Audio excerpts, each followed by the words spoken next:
Hola, buenas tardes. A nombre de Xochienfa y de todos sus socios y socias, les damos la más cordial bienvenida a nuestro webinar, a nuestro primer webinar del 2021. Nos alegra poder nuevamente conectar con cada uno de ustedes a lo largo del país, como también con Latinoamérica.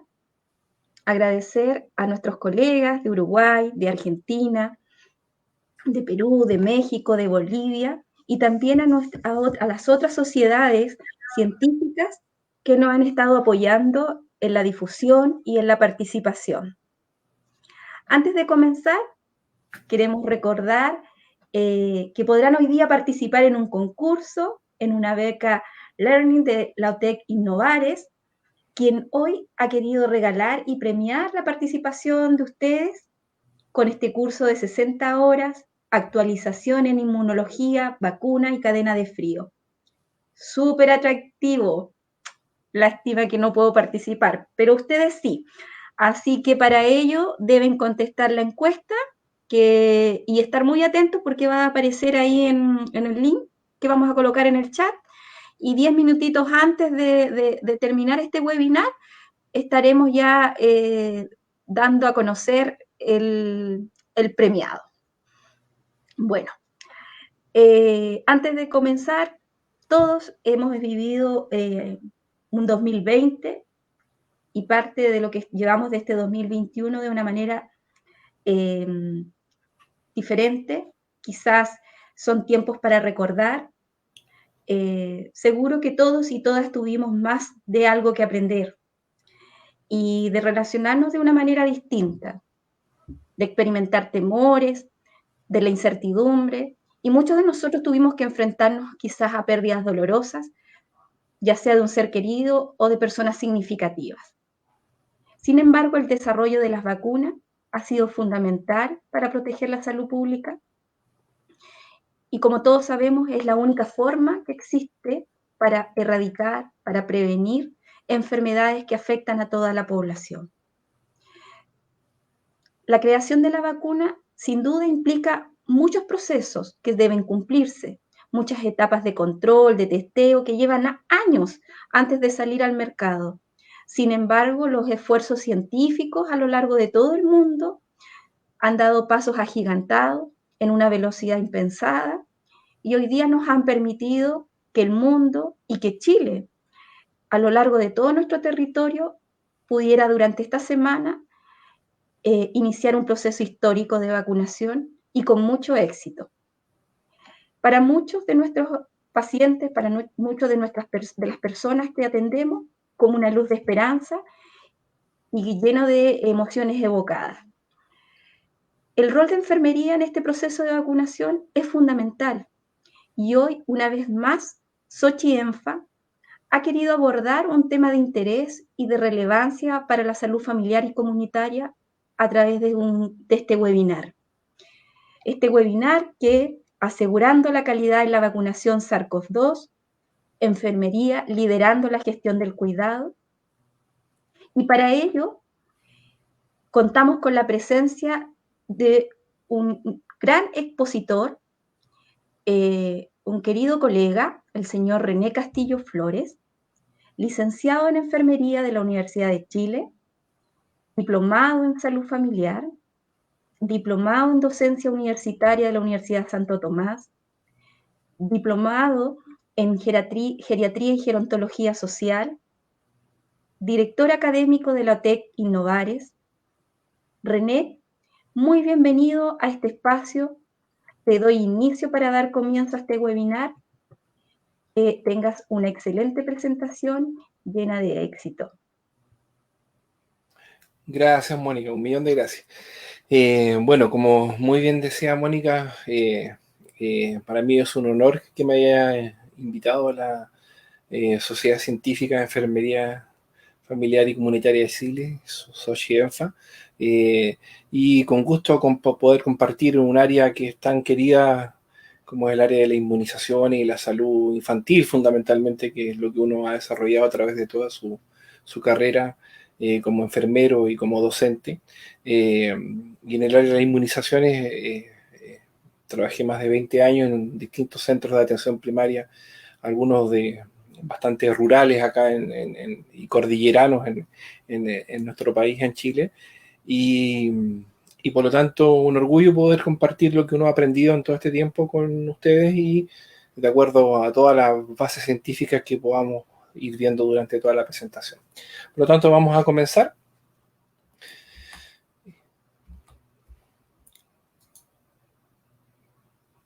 Todo tuyo el espacio, René. Gracias.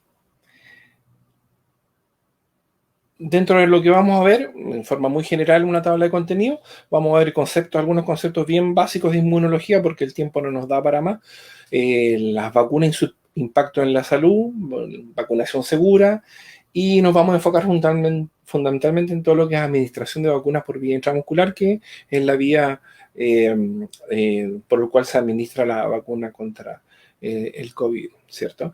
Y una mención especial vamos a hacer a algunas reacciones o urgencias vacunales, como la reacción anafiláctica y otras más que vamos a tratar. Vamos a tratar de ser lo más conciso y preciso en la información para que a todos nos quede claro. Cualquier duda que ustedes tengan la pueden ir realizando a través del chat y vamos, a medida que el tiempo nos vaya dando, ir contestando sus consultas. Sí, la idea es esto, hacerlo lo más dinámico posible, así que colegas, los invitamos a que coloquen sus preguntas en el chat y en la medida, como dice René, que podamos ir contestando y avanzando. Ya, en mis presentaciones siempre me gusta mostrar al principio las fuentes bibliográficas, algunas de las que uno consulta cuando realiza una clase y la actualiza. En Chile nosotros usamos desde el 2010 una norma que es muy conocida por todos los enfermeros que trabajan en el área de inmunizaciones, que es el POE. El año 2010 vamos a ver algunas cosas en relación a eso, el manual de vacunas de la Asociación Española de Pediatría, el año 2014, los módulos de vacunación segura, saqué algunos temas para esta clase de la Organización Panamericana de la Salud, sin duda el Red Book, que es referencia a nivel mundial de la Asociación de la Academia Americana de Pediatría, en su versión 2018-2021, algunas revistas de vacunas especializadas y algunas manuales de anafilaxia en la parte que vamos a ver de urgencias vacunales. Para empezar vamos a ver una cosa que yo creo que todos tenemos claro, las vacunas y su impacto en la salud. Sin duda, la era post-vacunal ha marcado un hito en la historia de la humanidad, ya así como otros hitos importantes como la potabilización del agua, etc. Las vacunas fue un antes y un después y podemos ver claramente cómo acá, por ejemplo, las distintas enfermedades infectocontagiosas de las incidencias eran altísimas, ya sea difteria, sarampión, parotiditis, etcétera. Ya hay el número de casos después de iniciar esas vacunas en los distintos países se redujo en algunos casos a cero o sus cambios porcentuales eran altísimos, cercanos al 100%. Por lo tanto, la eficacia de los distintos tipos de vacunas es indudable. O sea, eso no, para los que trabajamos en salud, eso es una premisa. Ahora, dentro de lo que es esta campaña de vacunación de SARS-CoV-2 y las vacunas, hay cierta desconfianza en el sentido a nivel incluso del personal de salud, porque en las etapas del esquema secuencial tradicional de 6 etapas hasta que se aprueba la producción y el uso al público fueron bastante más rápidas y en tiempos récord porque la pandemia lo requería. Entonces, pero los distintos tipos de vacunas que se han desarrollado, hay muchas de ellas que se usan que se están usando ahora, que llegaron a etapa 3 y se están usando, son con tecnologías algunas que se usaban hace muchos años, como vamos a ver enseguida. La que estamos nosotros ahora actualmente, empezamos hace un par de días en Chile, Coronavac del laboratorio Sinovac, es un laboratorio que por lo menos en Chile ya tiene varias vacunas aprobadas, tiene más de 20 años de experiencia y es pionera en la Sinovac en la elaboración de vacunas contra la influenza. En Chile tiene 4 vacunas ya registradas hace más de 6 años contra la hepatitis A y 2 contra la influenza. Importantísimo, y lo vamos a ver por qué menciono esto con bastante énfasis, es que es una vacuna a virus inactivado o muerto, que se llama, ¿cierto?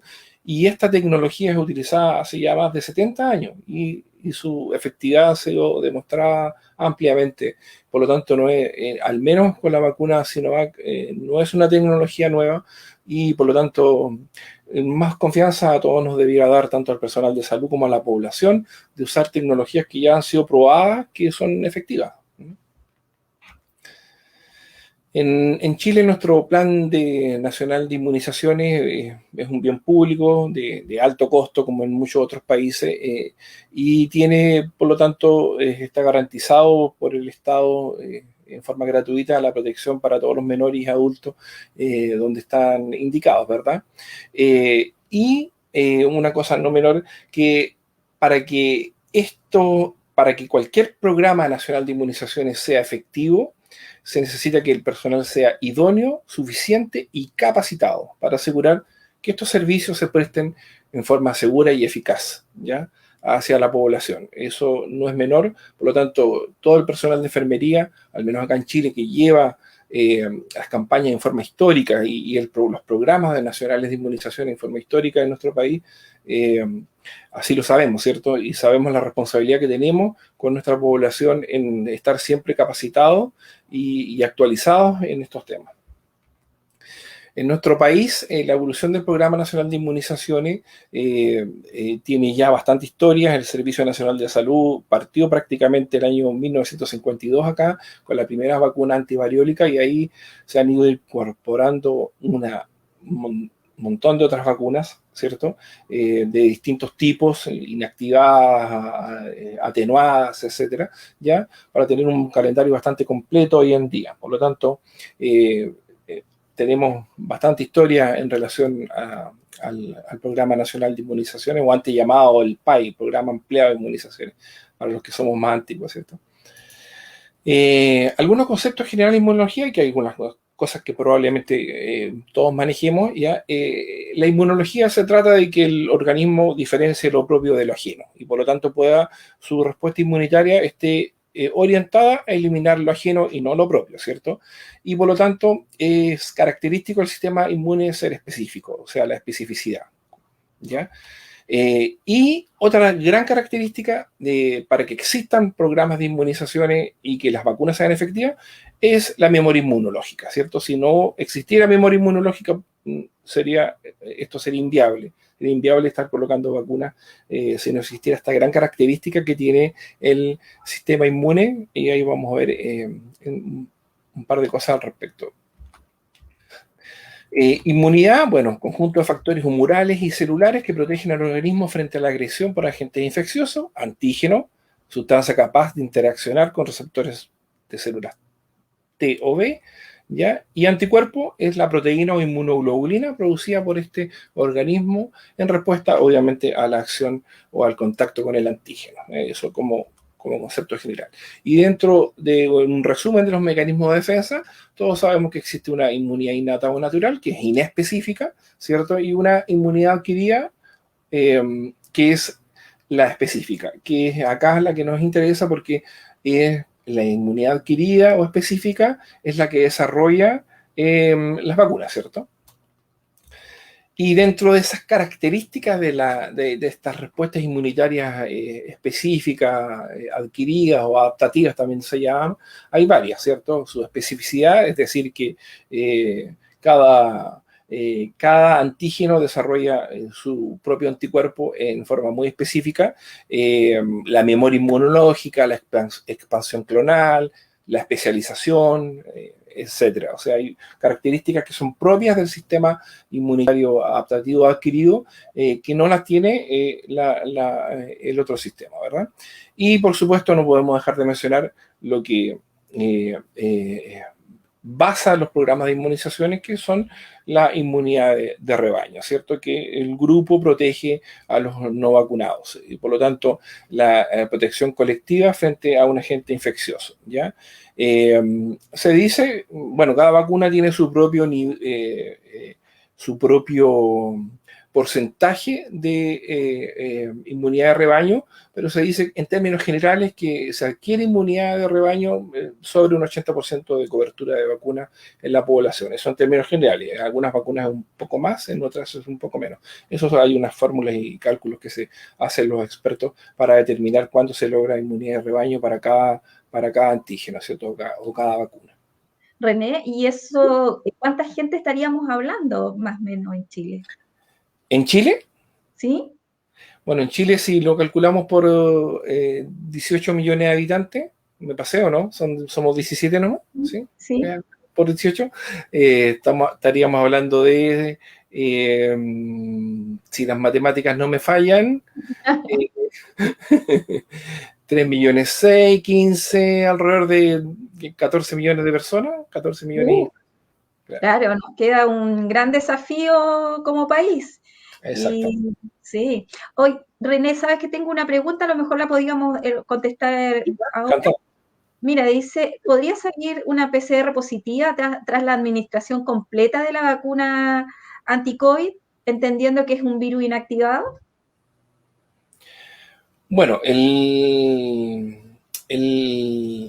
virus inactivado tiene la gran, y lo vamos a ver más adelante, tiene la característica de ser químicamente asesinado, por decirlo así, ¿ya? Inactivado absolutamente, por lo tanto, todas las características propias del virus salvaje o que adquirimos en forma natural, producto de esta pandemia, no se dan producto del virus inactivado. Por lo tanto, no debiera salir una PCR positiva. No sé si hay alguna otra consulta. No, sigamos. Ya, perfecto. Bueno, dentro de los factores que influyen en la respuesta inmunitaria hay muchos. Ya hay factores del huésped, factores que tienen que ver con la vacuna, la edad, factores nutricionales, por nombrar algunos, ¿cierto? La presencia de anticuerpos maternos circulantes que interfieren con las vacunas vivas atenuadas. Por ejemplo, vacuna transvírica no se puede colocar antes del año porque hay anticuerpos circulantes todavía producto de la lactancia materna y por lo tanto puede interferir en la respuesta inmunitaria a ese tipo de vacuna. La naturaleza y la dosis del antígeno, sin duda, ¿ya? Eso significa que las vacunas vivas tienen una mejor respuesta, vivas atenuadas, ¿se entiende? Una mejor respuesta inmunitaria y habitualmente se requiere 1 o 2 dosis y algún refuerzo en caso necesario, pero con 2 dosis habitualmente para vacunas transvíricas, por ejemplo, más que suficiente para adquirir inmunidad durante toda la vida. Y sin duda que la dosis del antígeno, como lo vamos a ver en algunos gráficos más adelante, la respuesta primaria siempre es más pobre, como en el caso de las vacunas que estamos en la campaña ahora contra el COVID. Es muy pobre en la respuesta primaria, pero es muy potente en la respuesta secundaria. Por lo tanto, también la dosis del antígeno tiene que ver y tiene que ver incluso con la memoria inmunológica y los boosters o refuerzos que uno va colocando para los distintos tipos de vacunas para distintos tipos de enfermedades. Ya en algunos casos, por ejemplo, tétano, basta con colocar un booster cada 10 años, en un caso necesario, para poder volver a activar esa memoria inmunológica y poder reactivar o estar protegido contra la bacteria de Clostridium tetani, ¿cierto? Factores nutricionales, sin duda, pues si la persona está desnutrida, tiene muy pocas proteínas en su organismo y por lo tanto no va a desarrollar los anticuerpos necesarios en producto de la acción del antígeno de la vacuna, por colocar algunos ejemplos, ¿cierto? Aquí podríamos hablar mucho al respecto, pero no nos da para el tiempo de nuestra presentación. Tipos de inmunidad, tenemos la inmunidad pasiva, básicamente lactancia materna, productos biológicos como la inmunoglobulina y la característica principal de este tipo de inmunidad es que es de corta duración. Eso es lo más importante, o sea, puede durar meses, habitualmente meses, ¿ya? Y la inmunidad activa, que puede ser producto de la infección natural y producto de las vacunas. Y la gran característica de esto es que es de duración prolongada en términos generales, ¿cierto? Algunas, todos lo sabemos, duran más que otras, ¿ya? Ahora, en la inmunidad activa, si yo adquiero la enfermedad producto del patógeno en forma natural o salvaje, ¿cierto? Voy a desarrollar respuesta inmune, pero voy a tener la infección, voy a tener la enfermedad, voy a tener las toxinas producto de esa patología y por lo tanto puedo enfermar o curarme o morir, ¿cierto? Incluso, ¿ya? Y con las vacunas me salto esta parte de la enfermedad, y desarrollo de respuesta inmune y desarrollo de protección. Ese es como concepto básico de la inmunidad activa producto de vacuna. Acá podemos ver la diferencia entre la inmunidad activa y pasiva. Básicamente, lo que me interesa es ver que la inmunidad activa es específica y tiene memoria, en cambio la inmunidad pasiva, una inmunoglobulina, por ejemplo, es específica, sí, ¿ya? Porque hay inmunoglobulinas específicas para distintos tipos de patógenos y no desarrolla memoria inmunológica. Esa es la principal diferencia en estos dos tipos de inmunidad.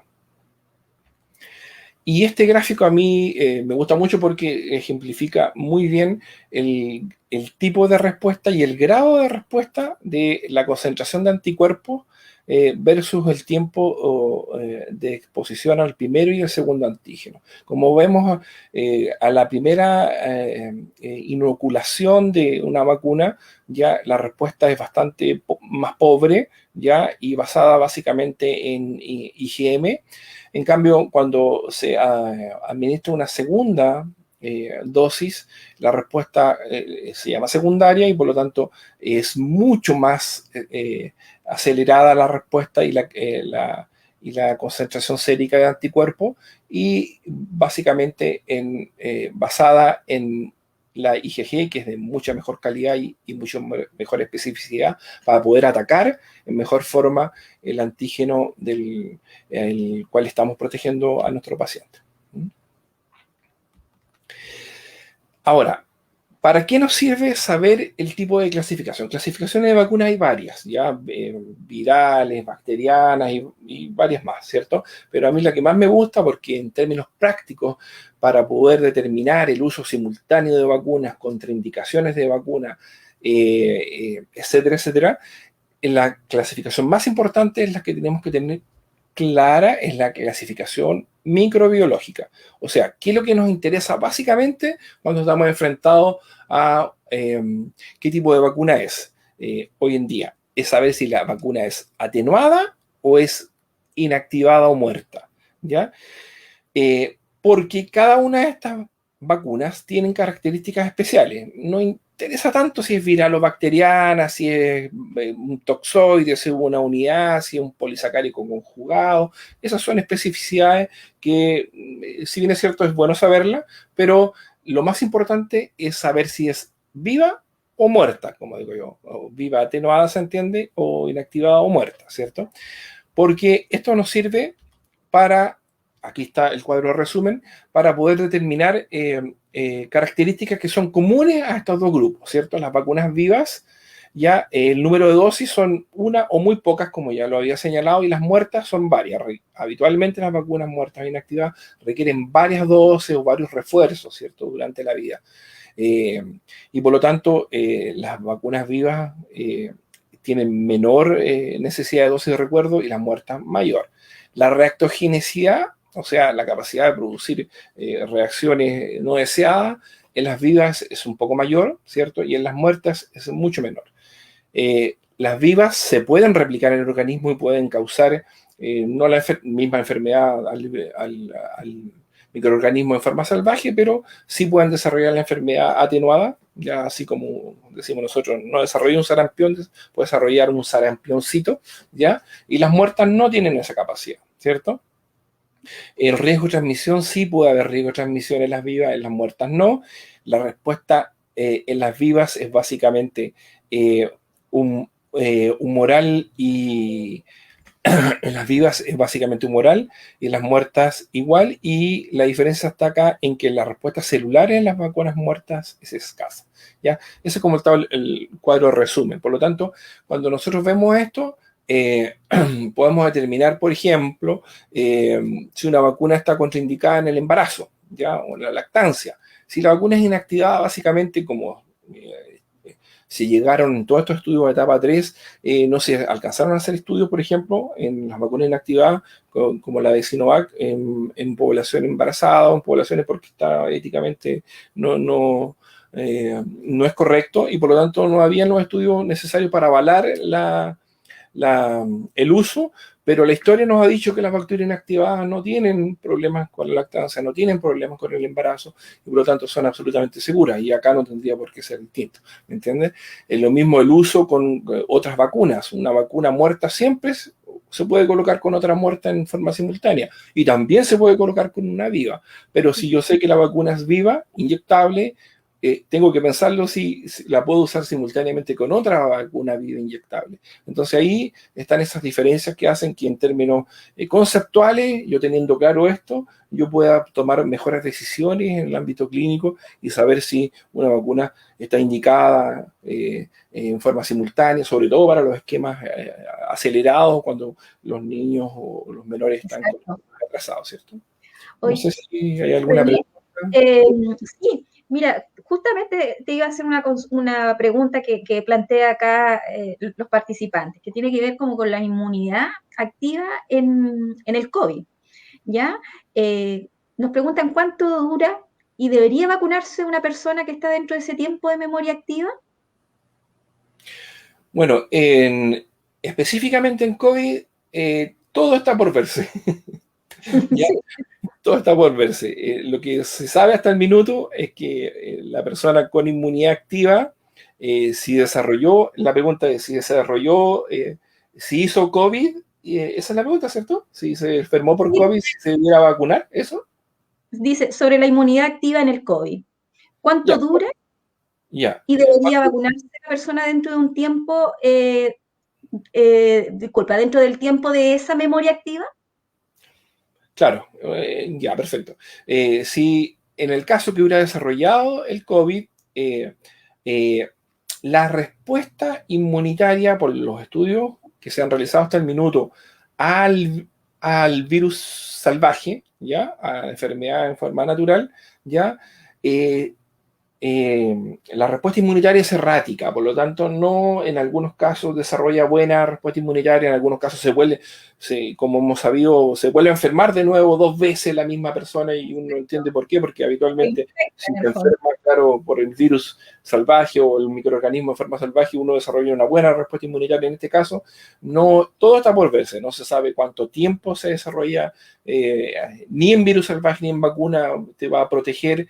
Se supone que ya un par de meses, al menos 6 meses por los estudios que hay, está avalado, pero vamos contando. El otro mes probablemente va a haber otra cifra, y eso, ¿por qué? Porque los estudios todavía están en fase 3. Ahora, lo importante en esto es tener la tranquilidad que las vacunas, con las tecnologías que existen hoy en día, todas las vacunas, ya sean inactivadas por ARN, etcétera, etcétera, todas tienen un nivel de seguridad bastante alto, ¿ya? Y va a ser, como se dice popularmente, mucho mejor adquirir algún efecto secundario que la propia enfermedad, sin duda. ¿Mm? No sé si respondí la pregunta con eso. ¿Sí? Sí, yo creo que sí. Ya. Mira, hay otra pregunta y que es bien interesante.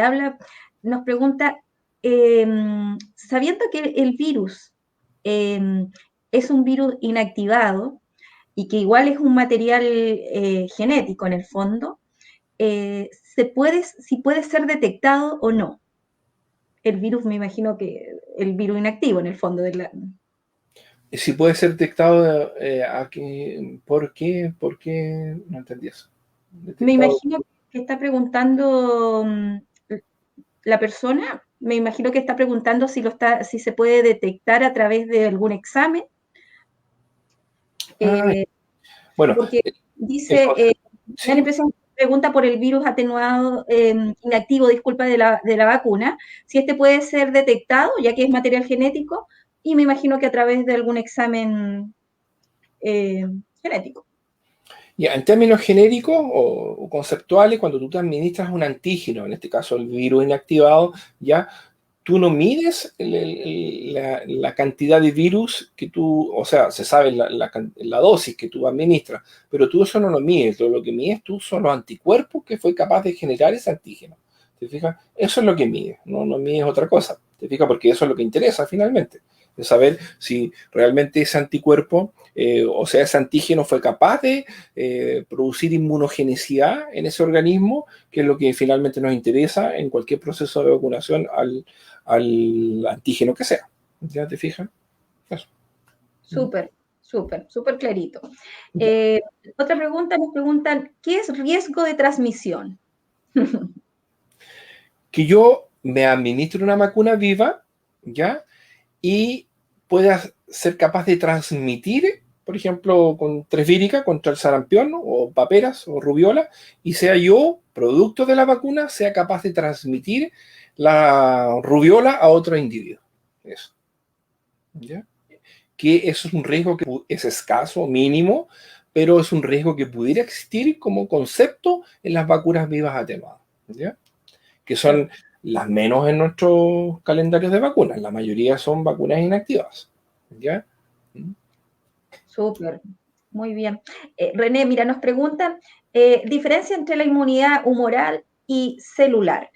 Eh, Así como muy a grosso modo, porque como que es bien profundo ese tema, si lo analizamos con detalle. Claro, justamente, exactamente, claro. Pero humoral es básicamente se refiere a la capacidad del organismo de producir anticuerpos, ¿ya? Y celular, cuando acá voy a volver un poquito para atrás, acá, ¿ya? No, no tengo, ya no me acuerdo porque no tengo acá, ya. Pero disculpen, volvemos a donde estamos. Ya.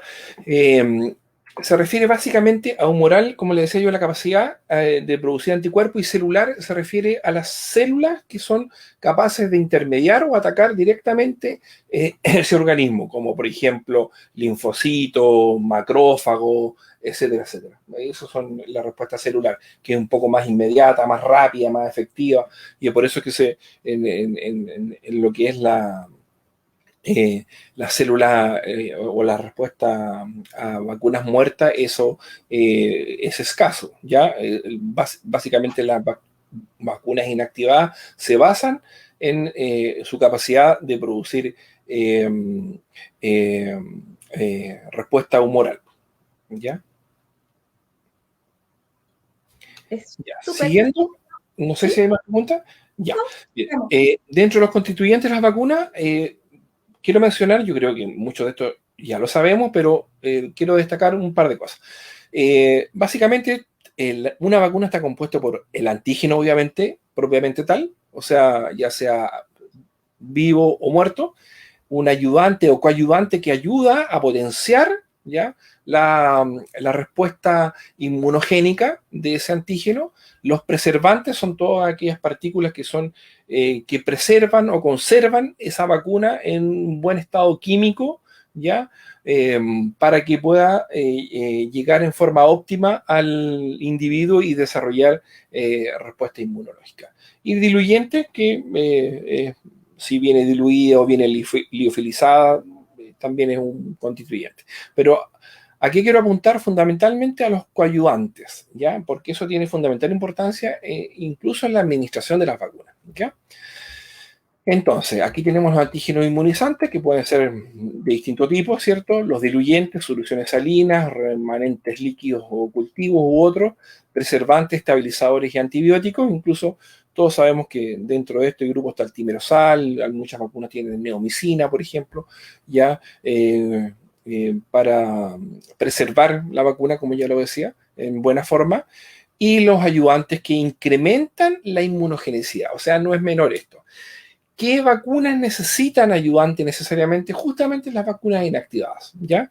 siempre necesitan un ayudante. Los ayudantes más conocidos son el hidróxido de aluminio, fosfato de aluminio, que en su tiempo fue cuestionado porque producía algunos efectos secundarios. Esas dudas ya se despejaron hace varios años, ya que las dosis administradas de aluminio eran muy, muy inferiores a las dosis tóxicas, ya, pero sí ayudaban en forma importante a que existiera una buena respuesta inmunológica en las vacunas inactivadas, sobre todo, ¿ya?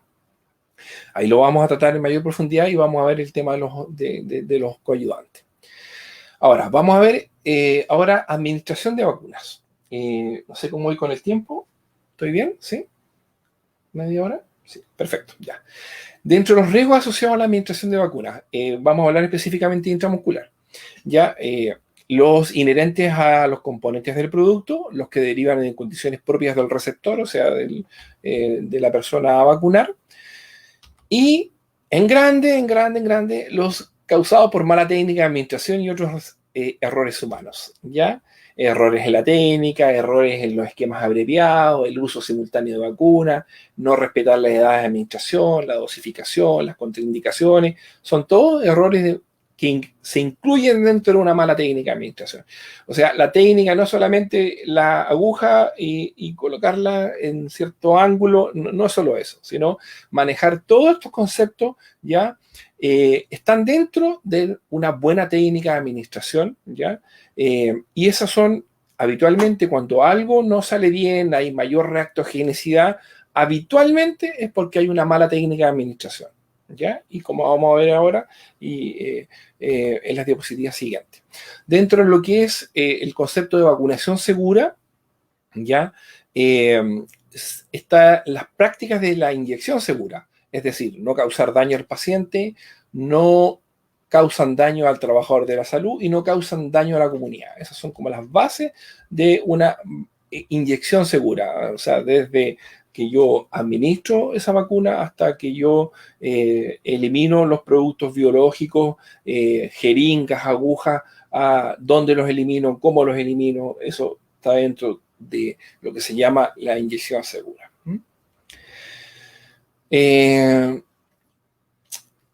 Algunas consideraciones generales de la administración de vacuna. Bueno, como en todo procedimiento que uno le va a hacer al paciente, tiene que informar al paciente de lo que yo le voy a hacer, ¿cierto? Y esto está basado dentro de nuestro manual de procedimientos operativos en inmunizaciones.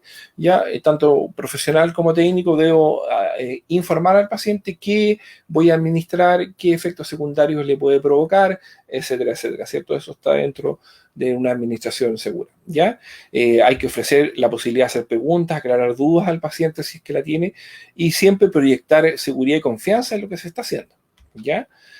Y aquí un tema no menor que es la historia clínica de ese paciente. Eso es un tema, sobre todo en campañas, que es un poco difícil de implementar, pero debería ser una norma en los programas ya sistemáticos de vacuna en todas partes, ¿cierto? El poder detectar sobre todo posibles contraindicaciones y para eso tienen que existir protocolos y no preguntar así, ¿y cómo anduvo con la vacuna anterior? No. Tiene que haber un protocolo estricto porque a lo mejor ese paciente ayer se colocó otra vacuna, ayer se colocó una inmunoglobulina y yo no sé, o está usando algún producto que está contraindicado, ya, o algún tratamiento que está contraindicado con la vacuna que yo le voy a colocar. Por lo tanto, ¿cómo detectamos las contraindicaciones a la vacuna? Es una pregunta muy importante. Si no existen estos protocolos, hay que implementarlo, o sea, necesariamente hay que implementarlo, ¿cierto? Y hay varios cuestionarios prevacunales que ustedes pueden googlear y van a salir, y uno tiene que implementar, si es que sus ministerios de salud de cada país o en Chile no está implementado, yo puedo implementar, si no lo tengo, un protocolo breve de preguntas donde yo pueda tener claro que ese paciente no tiene una contraindicación, con un uso simultáneo con una, por ejemplo, una inmunoglobulina o otro producto biológico, por ejemplo, y pueda estar contraindicado porque puedo cometer un error muy grave si administro una vacuna y estaba contraindicado. Pero si no aplico un cuestionario prevacunal, ¿cómo lo voy a saber? Entonces eso no es menor dentro de la técnica de administración de una vacuna. acá hay otro, por ejemplo, un modelo de anamnesis o de valoración, como decimos en enfermería, ¿cierto? Este es un modelo español, pero ahí uno puede elegir el modelo que más, si es que no está protocolizado dentro de cada ministerio de cada país, pero necesariamente, desde mi punto de vista, esto tiene que existir. René, Sí, y dime. precisamente tocando este tema de las contraindicaciones y de la importancia de tener quizás un protocolo local, o quizás de las mismas sociedades científicas comenzar a trabajar en elaborar algo, eh, te pregunto por la insuficiencia renal crónica. ¿Qué te parece? ¿Es una contraindicación? Para la vacuna del COPS, dices ¿Sí? tú. ¿Sí? Mira, en general, la mayoría de las enfermedades crónicas, ¿ya? Son, ya sea tanto la insuficiencia renal crónica, pacientes inmunodeprimidos, pacientes diabéticos, hipertensos, etcétera. O sea, la mayoría en términos generales son pacientes de mayor vulnerabilidad y por lo tanto, hablando de vacunas inactivadas, están todo lo contrario, no están contraindicadas, están absolutamente indicadas porque van a proteger a ese paciente que por sus patologías concomitantes va a tener ya mayor riesgo de enfermar o morir producto de adquirir la enfermedad eh, producto de la pandemia, ¿cierto? Producto del virus en forma salvaje. ¿Ya? Entonces, en términos generales, como concepto, ¿ya? A no ser que el médico tratante contraindique específicamente, ¿ya? No coloquen la vacuna porque está cursando un cuadro agudo, por ejemplo, y ya está con una insuficiencia renal aguda en este minuto, aunque sea crónica, pero está con un problema agudo y por lo tanto la contraindica temporalmente por un tiempo determinado. ¿Mm? Eso Y, también hay que considerarlo. ¿Mm? y estar con COVID, estar cursando la enfermedad propiamente tal y vacunarse, ¿es una contraindicación? ¿Afecta la efectividad de la vacuna? Mira, dentro de las contraindicaciones de la vacuna inactivada de Sinovac está que si estás cursando con un cuadro agudo, el que sea, ¿ya? Tienes que esperar a que el cuadro agudo remita, ¿ya? Y después que esté estabilizado, ya sea COVID, neumonía o lo que sea, ¿ya? Esté estabilizado ese cuadro agudo, ya se pueda administrar la vacuna. ¿Ya? Como ya lo comenté adelante, como la respuesta al COVID a virus salvaje es errática, ¿ya? No se sabe bien cuánto grado de inmunidad o de anticuerpos va a generar tu organismo producto del virus salvaje, o sea, en el fondo es errática la inmunogenia ahí. Sin duda que ese paciente terminó su cuadro agudo, debiera, está altamente recomendado colocarse la vacuna, obviamente. ¿Mm? Gracias.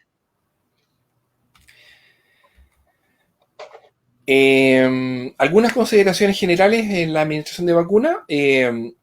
Paciente, por favor, sentado. He visto en la televisión pacientes de pie y le están administrando la vacuna. Eso no debiera ser. ¿Sí?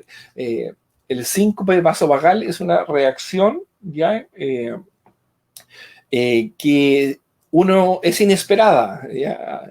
No sabes tú cuándo un paciente va a ver una inyección y si él tiene terror a una aguja, por ejemplo, ¿ya? Y se va a desmayar y si el paciente está parado, si es un adulto mayor, si es un adulto, se puede caer, se puede fracturar, o sea, puede pasar cualquier cosa. En cambio, si está sentado, ya la administración se hace mucho más segura. Así que, por lo tanto, ojo con el síncope vasovagal en pacientes y la vacunación sentados, por favor.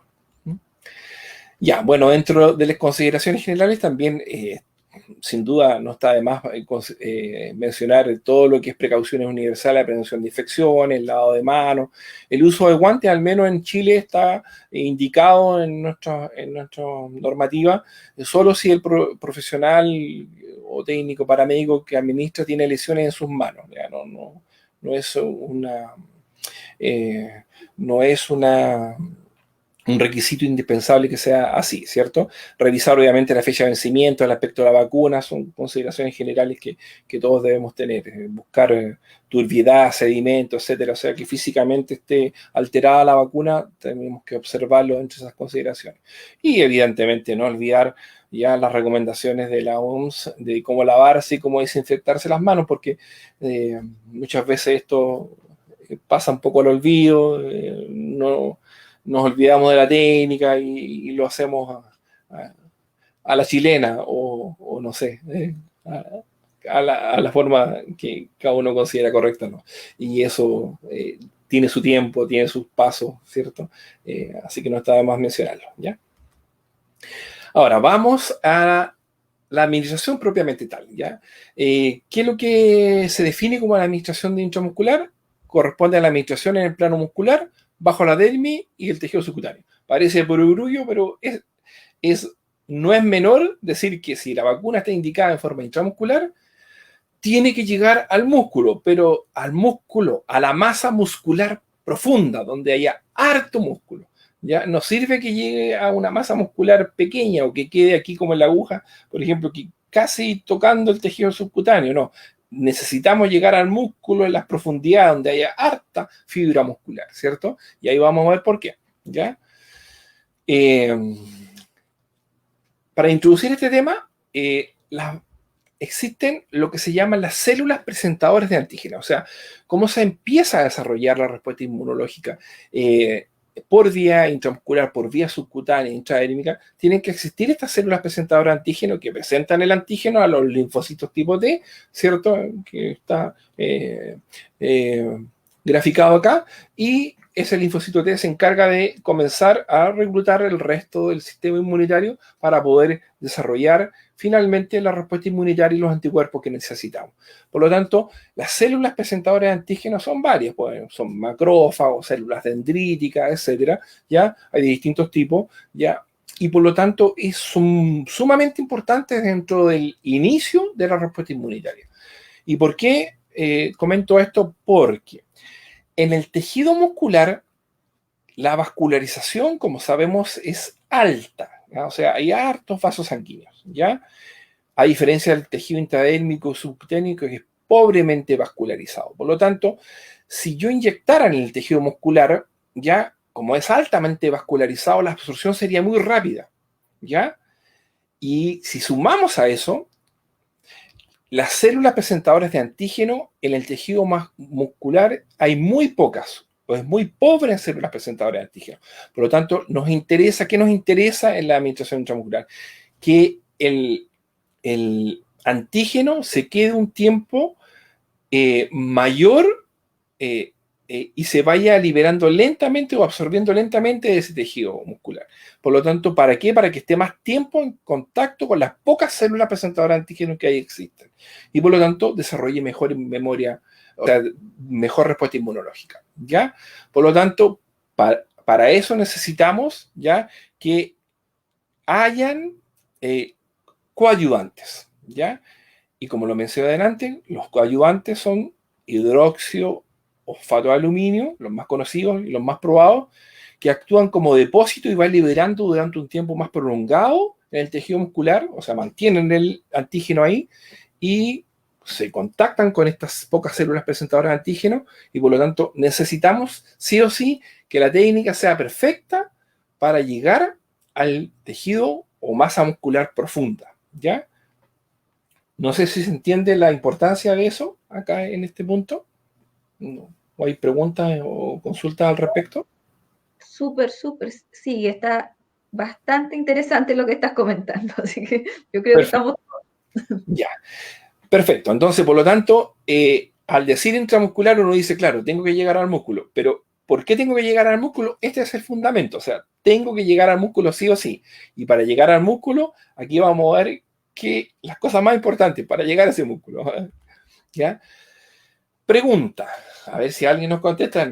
¿Qué factores influyen en mayor medida en aumentar la reactogenicidad de las vacunas? O sea, ¿qué factores creen ustedes que aumentan los efectos secundarios o efectos no deseados de las vacunas? ¿Cuál creen ustedes que es el más importante dentro de toda la técnica de administración? ¿Quién piensan ustedes? ¿Es la mano del vacunador? ¡Oh, que tiene buena mano, señorita!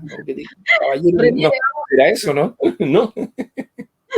René, vamos a darle un tiempo a que piensen, contesten en el chat, a lo mejor nos pueden dar, y mientras tanto recordarles que estén atentos al chat, que va a salir un link donde van a poder contestar una encuesta y participar del concurso de ganarse esta beca que nos ha tan amablemente y generosamente nos ha regalado Innovares, que tiene que ver con la actualización en inmunología, vacunas y cadena de frío.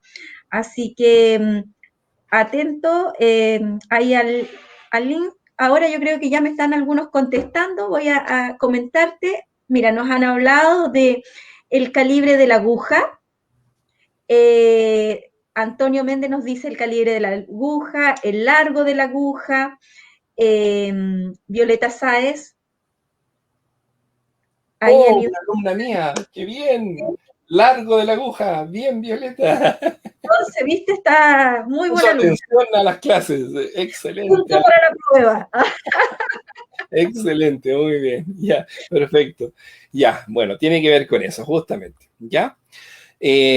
Seleccionar el tamaño de la aguja a utilizar, ¿ya? Y ponemos y colocamos el tamaño en grande, en mayúscula, porque aquí, más que el calibre, que interesa un poco, ¿ya?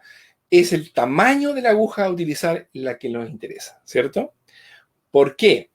Lo vamos a ver enseguida, ¿ya? Acá tenemos los distintos tamaños de aguja, ¿ya? A veces se nos olvidan cuánto mide cada una.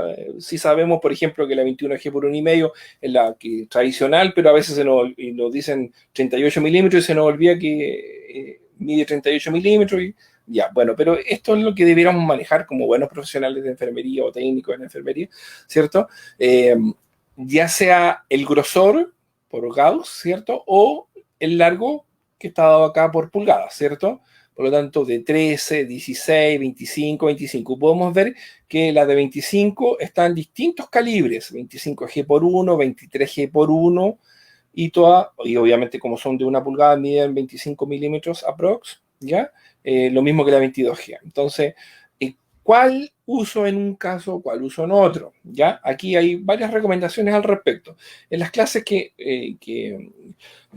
yo realizaba de inmunizaciones en la universidad, bueno, para administración infantil, esto estaba muy protocolizado y por lo tanto, para cada mes se recomendaba un tamaño de aguja, pero aquí el concepto fundamental es que yo no me puedo quedar corto. Ese es el punto. Porque si yo me quedo corto, no llego al músculo. ¿Cierto? Por lo tanto, voy a tener mayor reactogenicidad y no solo eso, menor respuesta inmune, que es lo peor que nos puede pasar, porque no llega al músculo. Tan simple como eso, ¿te fijas? Por quedarme corto, por decirlo así. Entonces, si uno dice, entre quedarme corto y quedarme largo, es preferible quedarse largo, ¿ya? Porque uno no vacuna en forma, ya, no es un martillo que uno coloca, un clavo que coloca ahí, sino que si uno siente que se quedó largo y tocó un poquito el periósteo, uno retira inmediatamente, pero sabes que estás en músculo, ¿te fijas? ¿Ya? Por lo tanto, no es la recomendación, pero en el fondo, como concepto es ese, ¿ya? Ojalá usar la vacuna o el largo de la aguja que llegue exactamente para el tamaño de ese músculo que llegue a ese tejido y no a otro.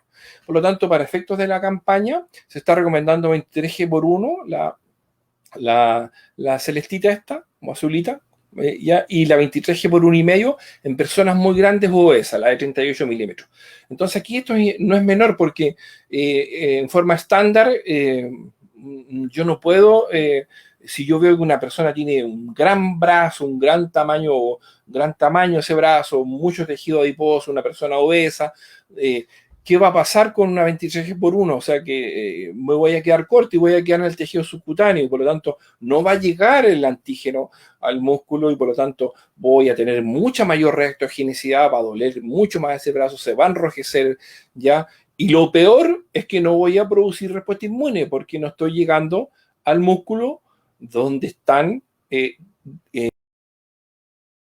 hidróxido de aluminio o el coadyuvante para poder estar en contacto y desarrollar en buena forma la respuesta inmunológica. Lo René, mismo, ¿sí? solamente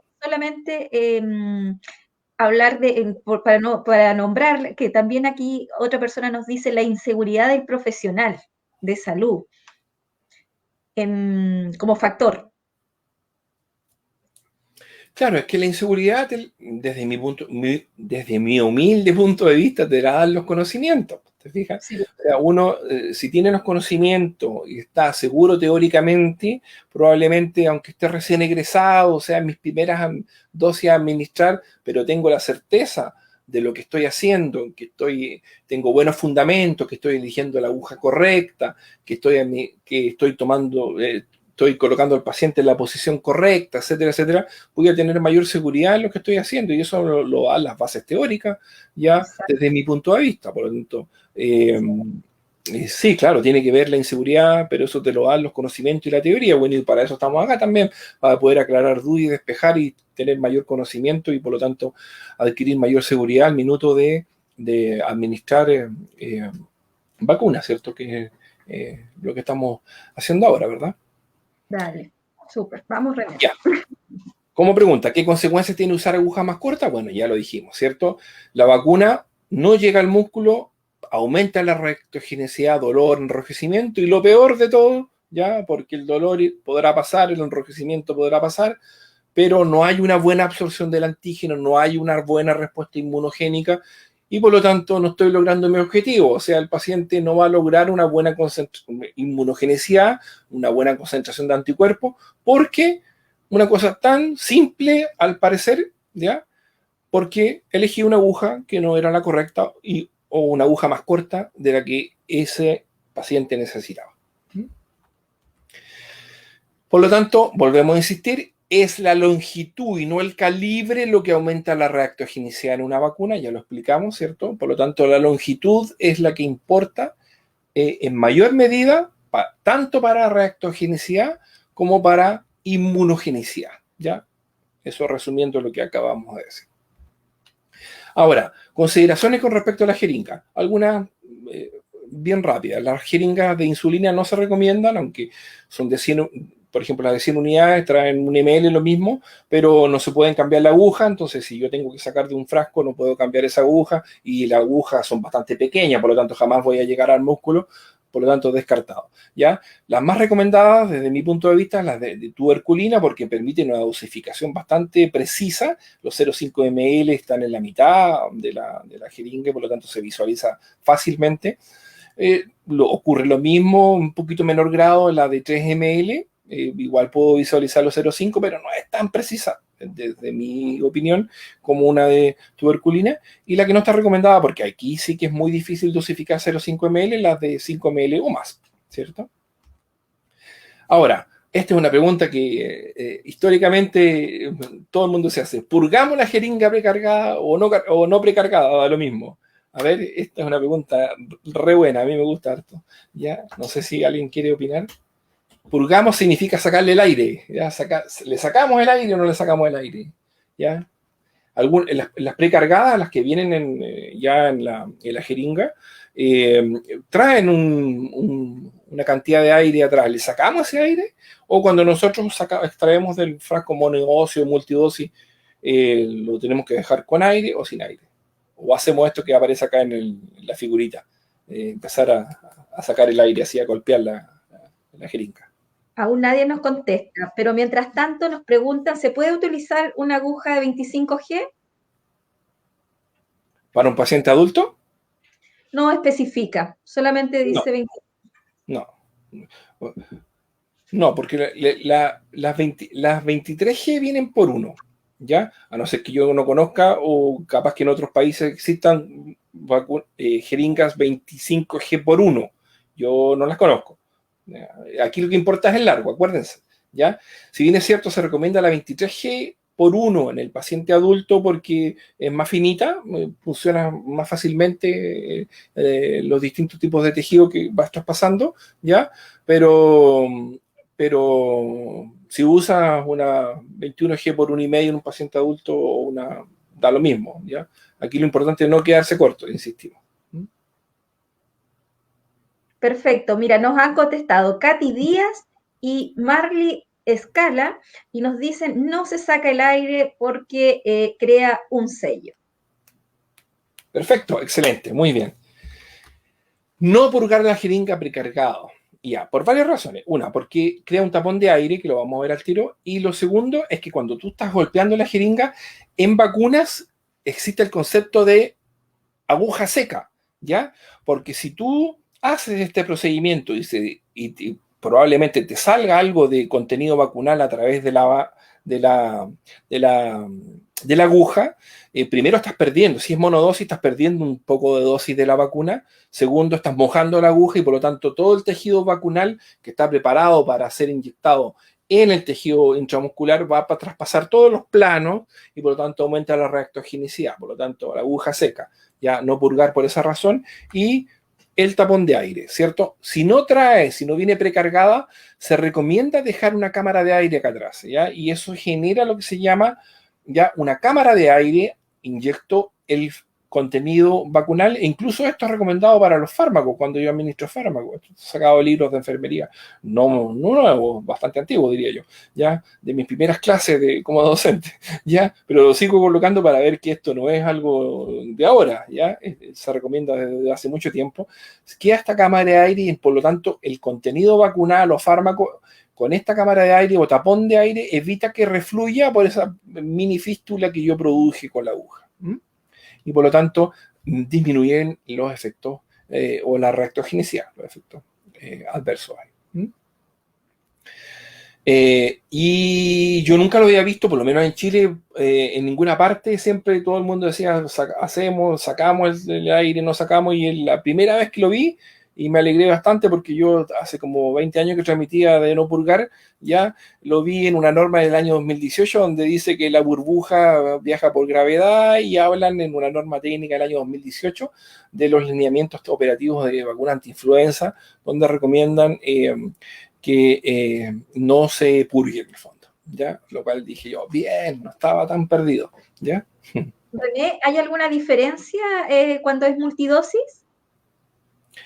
Cuando tú sacas de un frasco multidosis, ¿dices tú? ¿Sí? No, da lo mismo porque tú vas a sacar la dosis, si es 0,5 ml, que habitualmente es eso, sacas del frasco los 0,5 ml, pero terminas de sacar un poquitito sin sacar o al menos así lo hacía yo, sin sacar la aguja desde el frasco, sacaba y quedando en el espacio donde no estaba el líquido, ¿ya? Sacaba los 0,2 ml adicionales. Y eso por gravedad lo hacía llegar atrás y me la ingeniaba para que eso fuera atrás al minuto de colocar la vacuna. ¿Te fijas? Para administrar ese el poquito de aire al final del contenido vacunal. Y eso impedía, como ya lo comenté, que refluyera el contenido vacunal hacia los planos más superficiales de la piel. Perfecto. Ya, volvemos a insistir y hacer majadero, masa muscular profunda, ¿cierto? Para que la absorción del antígeno sea óptima, para que la respuesta inmunológica sea la adecuada. Ya, por lo tanto, no es lo mismo vacunar a él o a él, ¿cierto? ¿Se entenderá, cierto? ¿Sí? No es lo mismo, Sí. ¿verdad? Ya, por lo tanto, ¿a qué quiero llegar? Aquí nosotros tenemos que considerar desde el sitio de punción a la técnica de administración el paciente que yo tengo enfrente, ¿cierto? Probablemente la técnica vayan a haber algunas pequeñas consideraciones en relación al sitio de punción o cómo lo elijo ese sitio de punción de acuerdo al paciente que yo estoy enfrentando. Evidentemente que si tengo un paciente como el de la derecha, adulto mayor, pero muy musculoso, aquí hay harta masa muscular, pues, o sea, donde yo vacune aquí en este deltoide probablemente voy a llegar a masa muscular profunda. Pero si en este paciente, como decimos acá en Chile, es puro pellejo, ¿cierto? Hay muy poca masa muscular, me la tengo que ingeniar para llegar a masa muscular profunda y porque no hay mucha masa muscular, ¿cierto? Y lo mismo con el paciente obeso, ya dijimos, la consideración muy importante es usar una aguja más larga, la más larga recomendada de 21G por 1,5, ¿verdad? De 38 milímetros. Ya, lugar de la punción. Pregunta interesante, ¿ya? Porque aquí yo he visto, aquí uno, en las distintas literaturas que uno considera, incluso en las nacionales, hay distintas versiones. Por ejemplo, en el POE dice así nomás, mayores de 12 meses administrar zona deltoide. Esa es la indicación. Después, en algunos lineamientos operativos de vacuna antiinfluenza, de 2 a 4 traveses de dedo. En otras, ahora algunas charlas técnicas de vacuna SARS-CoV-2, 2 a 3 traveses de dedo. Entonces uno empieza a decir 2, 3 traveses, 2, 4 traveses. Y uno, si además considera que los traveses míos probablemente no sean los mismos que de otro vacunador, no voy a estar llegando de la misma forma al mismo lugar de punción, ¿cierto? Entonces uno empieza como a marearse ahí. Lo histórico... tus dedos, empiezas como, oh, ¿será claro, lo mismo? Sí, claro, exacto. Y va a otro, no llegas al mismo lugar. Entonces, ¿cómo lo hago? ¿Cómo llego al lugar correcto, en el fondo? Bueno, lo básico en esto es que tengo que llegar a masa muscular profunda, ¿ya?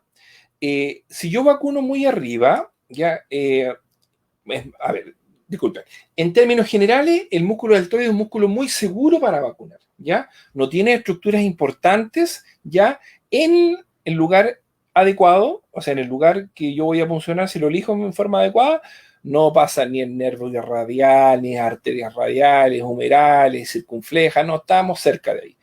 Pero si yo me alejo de los sitios de punción, o sea, lo vacuno muy abajo, ahí sí que voy a tener problemas, ¿ya? Porque, por ejemplo, si la coloco muy abajo, puedo dañar el nervio radial que enrolla alrededor del número, ¿cierto? O sea, si eso significa ya muy abajo, ¿ya? Muy arriba, ¿ya? O sea, si estoy muy cerca del acromio, puedo dañar la bursa subacromial y otras estructuras. Por lo tanto, el deltoides tiene que ser bien elegida el sitio de punción. No obstante, es un músculo seguro en términos generales, ya más seguro que la zona glútea u otros, ¿ya?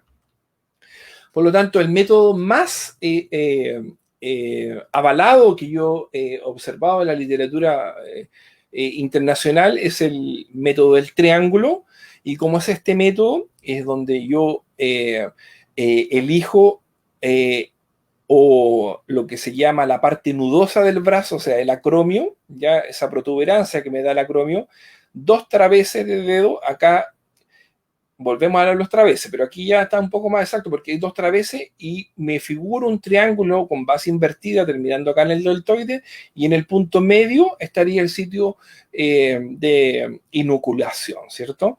Ahora, como lo vamos a ver en la técnica, y acá aparece algo en esta figura de la derecha, si yo voy a administrar esa vacuna, tengo que estar seguro que la estoy administrando en el músculo, y por lo tanto tengo que tener una técnica adecuada para poder saber que estoy en el músculo y en masa muscular, porque ya vimos, si estamos en un paciente caquéctico con muy poca masa muscular, ¿cómo yo voy a saber? Así mirando nomás, no, tengo que tocar, ver dónde está el músculo, pellizcar ese músculo, ¿ya? Aislarlo, ¿ya? Y eso tengo que hacerlo con la técnica correcta. Por lo tanto, eso como base dentro de elegir el sitio de punción. Si yo tuviera que administrar 2 vacunas, y esto es básicamente más que 2 vacunas, se puede ser la misma sitio de elección, 2,5 centímetros en los distintos lugares, siempre considerando que estoy en músculo deltoide, pero también es válido para cuando yo administro una vacuna y por azar refluye sangre, ¿cierto? Y ahí está indicado retirar la aguja y puncionar al lado, sería válido para eso. Ya, por lo tanto, dentro de la técnica de administración y en relación a lo que estábamos viendo ahora, existe lo que se llama 2 técnicas para administrar: la técnica del aplanado y la técnica del pellizco, ¿ya? En la técnica de aplanado, en la que recomienda la OMS, consiste en aplanar la piel y el tejido celular subcutáneo en el lugar de la inyección mediante un movimiento de separación entre el pulgar y el índice, ya al tiempo que se presiona sobre la masa muscular, como que se aplana, ya, y como que imaginariamente yo estoy separando ese tejido celular subcutáneo, ya, y abriendo, por decirlo así, el músculo, ya. Y la otra es la técnica del pellizco, que aquí a mí me gusta más esta, ya iba en la que siempre usaba, porque me da un poco más seguridad, ¿ya? Porque yo en el fondo tomaba ese músculo, lo tomaba, veía dónde estaba la masa muscular y además tenía, desde mi punto de vista, podía, si el paciente se me movía, yo lo lograba controlar, ¿ya? En cambio, en las otras técnicas, o si va en el aire la aguja y no se pellizca, ya ahí es más variable y puede ser más errática la administración. Por lo tanto, y la técnica del pellizco consiste en coger el músculo entre los dedos índice y pulgar de la mano libre. O sea, yo puedo hacer 2 dedos, bueno, depende de mi mano también, pero también podría hacerlo con 2 dedos, con 3 dedos, con 4 dedos, pero lo importante es tomar el músculo. ¿Te fijas? Eso es lo interesante acá, ¿ya? Lo puedo hacer desde abajo o lo puedo hacer desde arriba, ¿ya? Habitualmente cuando los pacientes están sentados y yo estoy de pie es más fácil hacerlo desde arriba, ¿ya? En términos prácticos, porque si no, como si yo estuviera sentado, a lo mejor probablemente sería más fácil visualizar y tomar el músculo desde abajo, pero como yo estoy de pie, ya, y el paciente sentado, habitualmente, por lo que ya comentábamos del síncope vasovagal, es más fácil hacerlo desde arriba, ¿ya? Pellizco incorrecto. Acá esto está indicado para todo lo que es subcutáneo. Si yo voy a hacer un pellizco pequeño, ya voy a aislar el tejido subcutáneo y por lo tanto no voy a lograr llegar al músculo. Todo lo contrario, ¿cierto? Voy a aislar y voy a alejar el músculo del lugar de la inoculación. En cambio, el pellizco correcto tiene que ser amplio, mucho más amplio, ¿ya? Y por lo tanto, como aparece acá, ya sea para adultos o para niños, ¿ya? Tiene que ser un pellizco amplio donde yo el músculo lo esté aislando y pueda inocular en forma rápida ese producto vacunal, ¿cierto? La posición del brazo. Esto no es un tema muy tratado, pero ya sea para niño o para adulto, la posición del brazo, acá se recomienda que el brazo, evitar la contracción muscular. Y la mejor forma de evitar la contracción muscular es el brazo en flexión, como aparece acá, o el muslo anterolateral para los niños, ¿cierto? Lactantes, menores, en cierto grado de rotación interna, o sea, rotación interna del pie hacia adentro, disminuye un poco el dolor en esa posición, ¿ya? Y evita la contracción muscular, que también eso ayuda a que aumente el dolor al momento de inyectar, ¿ya? Por lo tanto, no el brazo colgando, porque al tener el brazo colgando, ya el paciente en cierta medida contrae su músculo deltoide. Es más fácil contraer el músculo deltoide. En cambio, en esa posición es muy difícil que el paciente pueda contraer su deltoide en el brazo en flexión, en 90 grados, como aparece. Este otro tema importante, porque yo he visto harto en la televisión ahora administrar vacunas y no he visto mucho que se haga esto, ¿ya? Hoy en día, en la literatura internacional dice que no es necesario aspirar para introducir la aguja. Históricamente, siempre se ha enseñado a las distintas escuelas que uno administra vacunas o incluso fármacos por vía intramuscular. Ya está probadísimo que incluso en zona glútea no es necesario aspirar, ¿ya? Porque eso primero aumenta el dolor y segundo, lo que sí necesito yo es esperar un par de segundos para ver si hay reflujo espontáneo de sangre a través de la aguja y aparezca en la jeringa. Y para eso tengo que esperar alrededor de 5 segundos. Varía un poco la literatura, algunos dicen 3 segundos, otros dicen 5, pero tengo que esperar un poquito, ¿ya? Si no hay reflujo, inyecto, ¿cierto? Siempre con el pliegue del músculo. Termino de inyectar, saco y suelto, ¿ya? Esa es la técnica, así ya en forma muy purista, es lo que está indicado, ¿ya? Por lo tanto, importantísimo para poder lograr visualizar bien ese músculo, tomar ese músculo, que haya una buena exposición en la parte superior del brazo, es decir, que el paciente tenga bien liberada el brazo, que vaya con ropa holgada a sus centros de vacunación, sería lo ideal, ¿cierto? ¿Ya? Porque si va con mucha ropa o con ropa muy difícil de de visualizar el deltoide, se va a complicar la administración, ¿cierto? Puede ser que la técnica no sea la más correcta, ¿sí? Por lo tanto, correctísimo, ¿cierto? Sitio de inyección correcto, aislando el músculo, pellizco correcto, introduzco la vacuna. Técnica correcta, acá igual, ¿se fijan? Correcto, correcto, perfecto. Acá, como son fotos, uno asume que está correcto, porque en los videos se ve un poco mejor, porque se ve la secuencia completa de lo que uno va haciendo, pero acá son fotografías y por lo tanto uno asume que en ese minuto está correcto lo que se está haciendo, ¿cierto?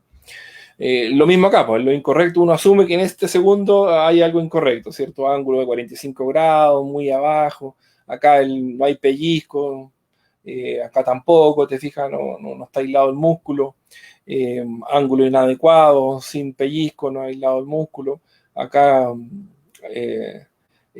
también la jeringa, si bien es cierto, está por eso le digo, yo puedo equivocarme en esto porque es una fotografía, ¿ya? Pero parece no haber ni aplaneamiento ni pellizco ahí en esta fotografía.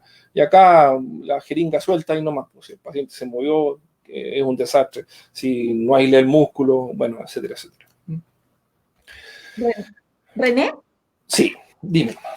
antes de pasar al otro tema que viene, igual de interesante, la verdad, eh, miraba las fotografías y me hizo sentir una pregunta que leí recién en el comienzo, que tenía que ver como con los elementos de protección que debemos utilizar frente a la vacunación segura.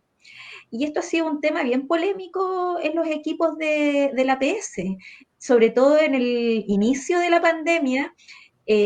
Me tocó incluso eh, por ahí en más de alguna ocasión tener conversaciones bastante profundas con respecto a este tema con colegas que tenían que ver como con las adquisiciones de los elementos de protección versus el funcionario que se sentía absolutamente expuesto. Entonces, frente a esto, y tu visión y tu conocimiento y de acuerdo a las recomendaciones, ¿qué crees tú o qué estableces tú como elementos de protección? Ya, lo que yo he mencionado hasta el minuto ya está todo basado en términos genéricos de una vacunación segura, en términos no pandémicos, ¿cierto? ¿Ya? En lo del uso de los guantes, etcétera, etcétera. Y las fotografías que hay también acá aparecen, ¿cierto? Ahora, en términos pandémicos ahí la cosa un poco cambia, ¿te fijas? O sea, dentro de la lógica ya nos dice que si yo estoy muy cerca del paciente, yo no sé si ese paciente porque para vacunarse no le están pidiendo PCR, yo no sé si ese paciente está contagiante, ¿te fijas? Por lo tanto, desde mi punto de vista, pero no lo he leído en ninguna normativa, no sé si existirá, a lo mejor me pueden ayudar ahí los colegas, ya, pero no sé si existirá en Chile o en otros países normativas al respecto del uso de elementos de protección personal para la vacunación, pero desde la lógica yo usaría ya elementos de protección personal como si voy a hacer cualquier procedimiento ante un paciente COVID positivo, ¿ya? Porque de eso se trata. O sea, tengo que ponerme en la peor situación posible. O sea, esa es mi visión con respecto a eso, porque yo no sé en qué minuto ya el paciente, o frente a quién estoy en el fondo, ya, si es un paciente sano, si es un paciente que está contagiante, si está activo, ¿te fijas? Eso. Mm. Sí, mira, justamente eso, yo también opino más o menos igual que tú, pero en la práctica hay otras recomendaciones que tienen que ver con el nivel de exposición que tenemos como frente al procedimiento. Entonces, se ha de alguna manera determinado que es un procedimiento no de alto riesgo, más bien de bajo riesgo, que creo que no lo es, pero por lo tanto son mínimos los elementos de protección a utilizar. Claro, claro. Si tú lo comparas, por ejemplo, con algún procedimiento en una unidad de cuidado intensivo donde se liberan aerosoles y etcétera, etcétera, ya evidentemente es un procedimiento de bajo riesgo, pero consideremos que nuestra población, y probablemente en otros países ocurra lo mismo, ya no usa mascarillas clínicas habitualmente, usa a veces mascarillas de tela, que tú sabes quizás cuánto tiempo lleva esa mascarilla ahí, ya qué nivel de protección va a tener esa mascarilla y tú estás frente al paciente y no te vas a negar a vacunarlo frente a eso. Entonces, se relativiza un poco la situación ahí, pues, ¿te fijas? Ahora, si él usara el elemento de protección, porque en el fondo, si él usara una mascarilla clínica con el tiempo adecuado, con los filtros que corresponden, etcétera, etcétera, ya, pero ¿cómo saberlo? O sea, ¿cómo saber si... Imposible, no tenemos Claro. cómo. Así Mira, que... René, disculpa, la otra pregunta que nos hacen es sobre la desinfección previa al área o al lugar donde uno va a vacunar. Ah, ya, buena pregunta. Ya. Ya, históricamente, en vacunación, así como hablamos de aguja seca, hablamos de no usar alcohol, ya, sobre todo para vacunas vivas e inactivadas. Entonces, las recomendaciones en general para vacunación, ya, tanto de la Asociación Española de Pediatría, etcétera, si tú ves un brazo muy sucio, ya, agüita y jabón, ¿ya? Esa es la asepsia que hay que hacer, esa es la recomendación. Pero no usar ningún antiséptico, no usar alcohol, porque teóricamente ya podrías tú producir algún grado de inactividad en la vacuna. Ahora, si estamos hablando de una vacuna muerta, ya no se puede morir más la vacuna, ¿ya? Porque ya está muerta. ¿Te fijas? Y por lo tanto podría cobrar un poco mayor importancia en vacunas vivas atenuadas, ¿verdad? La antisepsia de piel. Pero ahora, si volvemos al tema de antisepsia de piel en administración de productos por vía intramuscular, subcutánea, intradérmica, ya está demostrado ampliamente en la literatura que ni siquiera para fármacos es necesario la antisepsia de piel. ¿Ya? Es absolutamente seguro, ¿ya? Si es que no está, si es que la zona está limpia, ¿ya? Administrar en forma directa, ya sea cualquier producto o biológico o no biológico. Eso está ya muy documentado hace bastante tiempo ya. ¿Mm? Súper.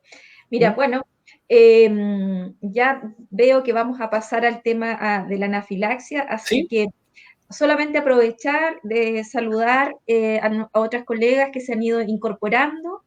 Recibimos saludos, imagínate, de Quilpué, Temuco, Punta Arenas, de mi ciudad, Buin, Paine, Limache, San Pedro, Pichilemu, Copiapó, Iquique, Chiloé.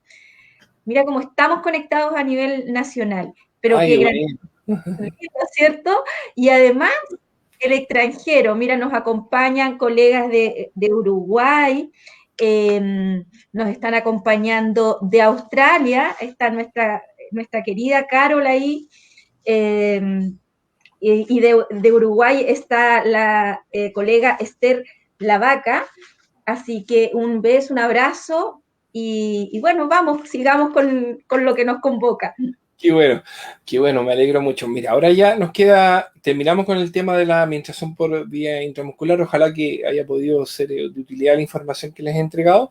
Y vamos a un tema que no es menor en reacción, en la administración de vacunas, que son las reacciones anafilácticas post-inmunizaciones. ¿Ya? Si bien es cierto, son reacciones que son bastante raras. Ya yo 20 años vacunando, nunca me vi expuesto a una reacción anafiláctica, pero con mayor razón, con los centros de atención primaria no tenemos la expertise de manejar estos temas, ¿ya? Porque son muy infrecuentes, o sea, por lo tanto, el estar preparado y el poder actuar rápidamente en una situación de urgencia tan grave como esta, tenemos que tener los conocimientos teóricos al menos y los insumos adecuados en cada puesto de vacunación. Eso es lo mínimo, ¿cierto? Aunque sabemos que es muy raro, pero en salud, en medicina, en enfermería, sabemos que en cualquier momento puede eso que es muy extraño pasarnos justamente a nosotros, ¿cierto? Por lo tanto, dentro de lo que es la... ¿Perdón? Sobre todo con esta vacuna que es nueva, que no la conocemos. Mira, en general los componentes de la vacuna son todos relativamente conocidos, ¿ya? Como le digo yo, la Sinovac, al menos acá y otras vacunas tienen componentes que no son extraños a otras vacunas de influenza, de hepatitis A, de hepatitis B, por lo tanto, algún contacto habremos tenido con eso, pero sin embargo, sí hay que estar preparado y tener los conocimientos y vamos a ver algunas precisiones al respecto, porque siempre, en este tema al menos yo he visto bastante diferencia en lo que se hace, ¿ya? Y sobre todo en el tratamiento, cómo se aborda. Por lo tanto, los grados de anafilaxia, aquí cuando hablamos de reacciones anafilácticas estamos hablando de reacciones graves, o sea, cuando comprometen dos o más sistemas, ¿ya? A eso se le llama anafilaxia, bueno, ahí lo vamos a definir. Pero existen distintos tipos, ¿ya? No estamos hablando que le dio una urticaria así poco, un grado 1 y solo comprometió el sistema cutáneo. Eso prácticamente no es una reacción anafiláctica, ¿ya? Por lo tanto, y es una reacción nomás, no clasifica como tal. Pero cuando ya compromete, sobre todo al sistema respiratorio cardiovascular, o sea, grado 2 o grado 3, sobre todo el sistema cardiovascular, cianosis, taquicardia, edema, angioedema de laringe, ya estamos hablando de una reacción grave anafiláctica donde tenemos que ser muy claros lo que vamos a hacer, ¿ya? Y actuar rápidamente porque aquí en minutos el paciente puede perder la vida, ¿cierto?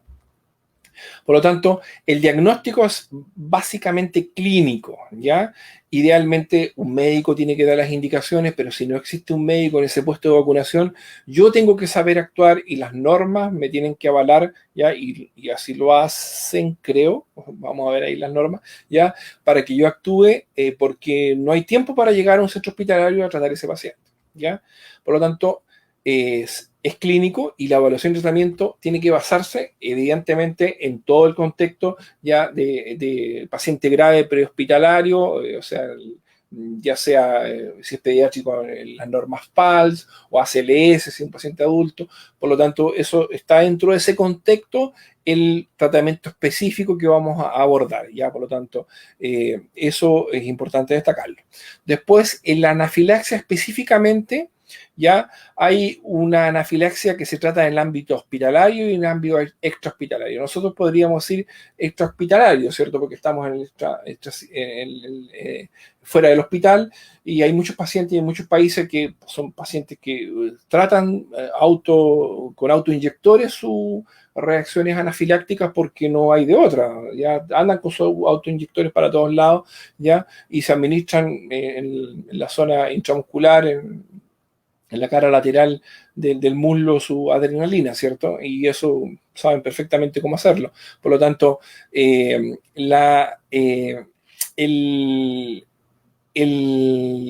qué de este asunto es lo que yo voy a comentar.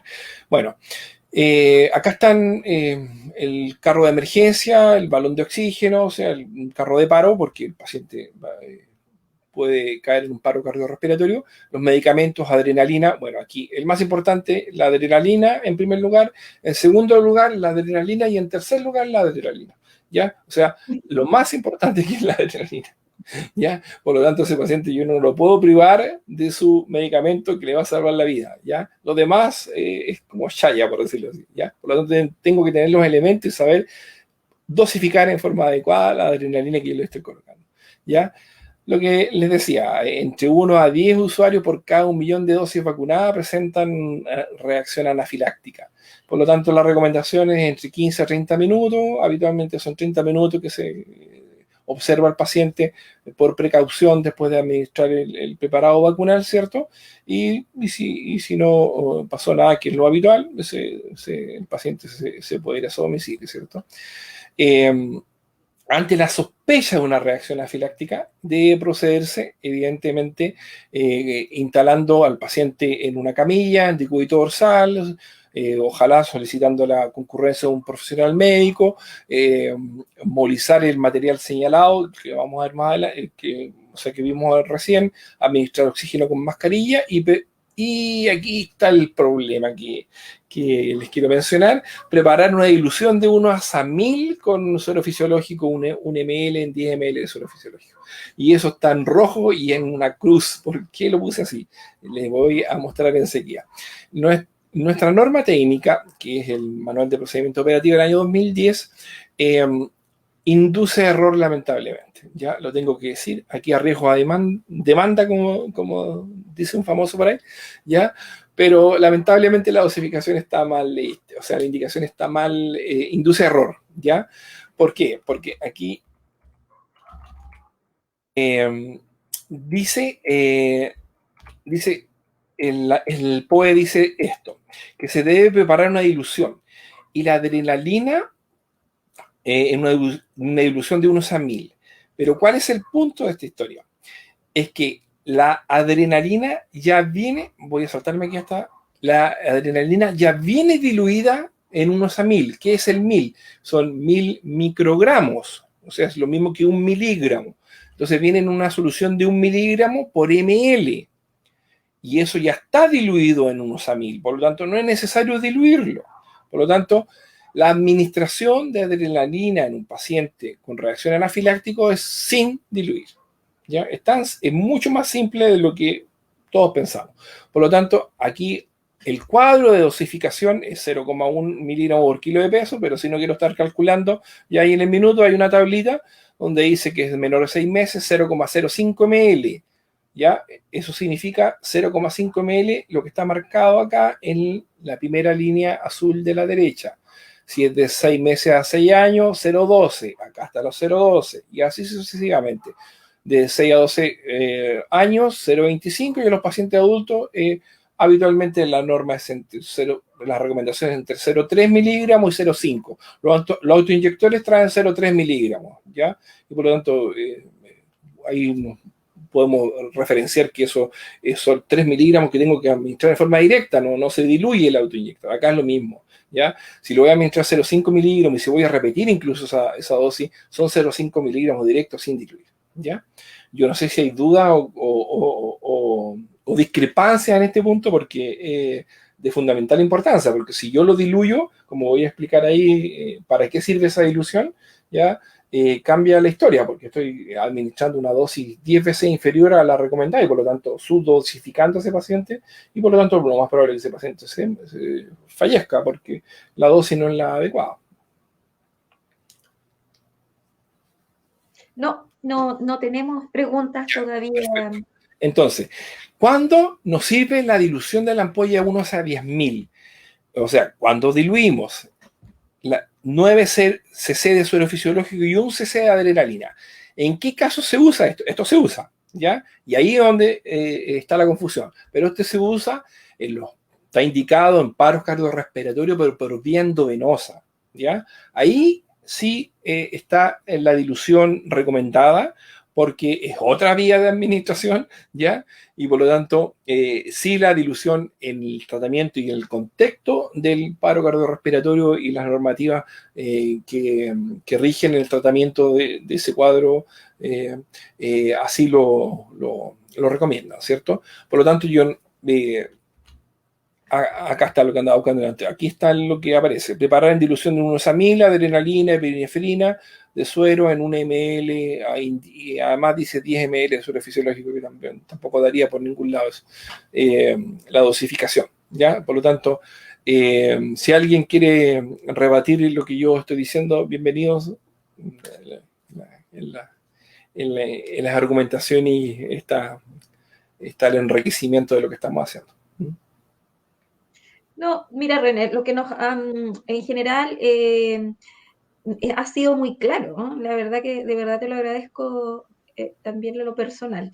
Pero sí nos han hecho consultas, nos han dicho, por ejemplo, que tú comenzaste diciendo que nos avala toda la normativa, el POE, con respecto a que si tenemos legalmente que esperar a un médico que nos indique la adrenalina, nos pregunta alguien en el chat. Ya, ¿qué es lo que sucede? Si nos ponemos en la situación inversa, si yo no tengo un médico, ¿ya? Porque los puestos de vacunación, ya sea en una puesta de salud rural, en un colegio, no hay médico, ¿cierto? ¿O hay? No, pues habitualmente no, ¿cierto? Por lo tanto, mi lógica y mi ética dice que ese paciente, si yo no administro la adrenalina y voy a esperar que llegue una ambulancia avanzada y que recién le administren, ¿cuánto va a demorar eso? ¿Ya? 10, 15 minutos, Sí, con suerte. con suerte, ¿ya? El paciente va a fallecer en ese tiempo con un angioedema importante y con una obstrucción de la vía respiratoria, ¿ya? Fallece en 5 minutos, ¿cierto? 6 minutos. Sí. Por lo tanto, por omisión, porque yo puedo decir, yo no soy médico, así que yo no le voy a administrar la adrenalina, aunque se esté muriendo. ¿Sería lógico eso? ¿O sería ético? No. O, entonces uno, ahí está el balance entre lo que debo o lo que puedo. Si yo no tengo el médico a mano y le administro la adrenalina es muy segura, las dosis tóxicas de adrenalina son altísimas, ¿ya? Por lo tanto, no le teman a la adrenalina, es como, por vía intramuscular me refiero, no estoy hablando de endovenosa, ese es otro cuento, ¿ya? Por vía intramuscular con las dosis recomendadas, no hay ningún problema. El paciente puede tolerar varios miligramos por vía intramuscular sin mayor inconveniente y le van a salvar la vida sin duda. ¿Ya? Ese es el punto medular de esta historia. ¿Ya? El paciente no le va a dar una taquicardia así que va a volar y le va a dar un paro respiratorio por una taquicardia producto de la adrenalina. No. Ok. Entonces, es relativo, ¿ya? Claro, la norma dice eso, ¿ya? Pero la lógica y el buen actuar, el no producir daño y el tratar oportunamente al paciente, yo al revés podría ser acusado porque usted no administró, porque no tenía indicación médica, pero si usted sabe que el médico no está en el puesto de vacunación y por lo tanto no va a poder indicarle eso, no sé, es que, bueno, no sé. Yo tengo mi opinión bien personal y si tengo que afrontar consecuencias producto de que administré adrenalina y alguien y pasó algo adverso, bueno, asumiré las consecuencias nomás. Esa es mi visión personal al respecto, ¿ya? Pero El bien sabemos que la indicación tiene que ser médica, pero está esto otro, ¿te fijas? sí, está el bien hacer. Exacto, correcto. Ya.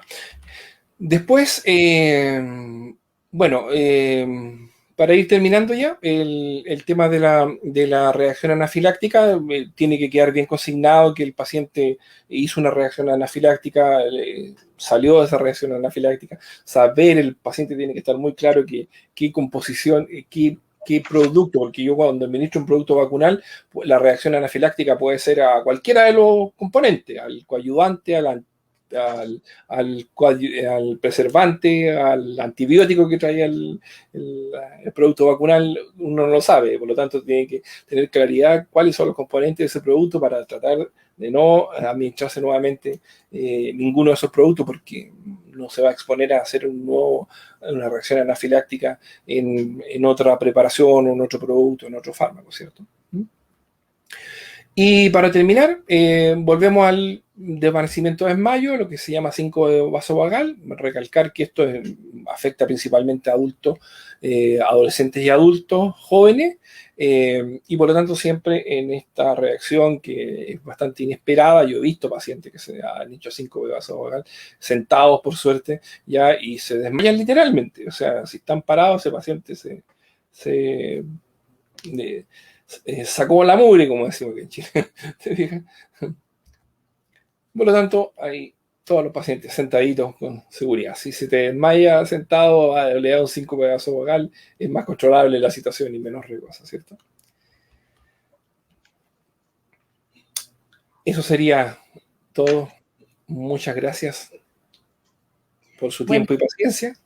Espero que evidentemente la presentación les haya servido, haya sido de utilidad y lo hicimos con bastante esfuerzo, cariño, que fue un resumen bastante importante del curso que nosotros hacemos de vacunas, que son más de 20 presentaciones y traté de resumir lo más que pude para poder hacer esta presentación en forma bastante concreta y que sirva realmente para lo que estamos viviendo hoy en día, que es la vacunación contra el coronavirus. Gracias. no, gracias a ti, René, por bueno, por esta presentación, por esta maravillosa presentación, por lo operativa, lo práctica que nos hace conectarnos desde el conocimiento, la fundamentación científica, pero en un quehacer operativo, pues en algo práctico, en la praxis misma, para los Correcto. colegas que están ahí en primera línea. Eh, Así que solamente agradecerte una tremenda y espectacular presentación a nombre de Sochienfa, de todos los socios. eh, Solamente decirte que muchas, muchas, muchas gracias por esta presentación, por el cariño que le pusiste, se notó mucho, y además tu calidad docente. La verdad que nos tenías a todos muy, muy concentrados en tu clase. Ojalá, ojalá, ojalá, ojalá. Y Gracias, gracias a ustedes. así que eso, ¿m? Y gracias por permitirnos interactuar, crear este espacio a nivel nacional y a nivel internacional, donde nos podemos comunicar. Hoy día la tecnología lo permite y eso es lo maravilloso que hemos aprendido también de la pandemia.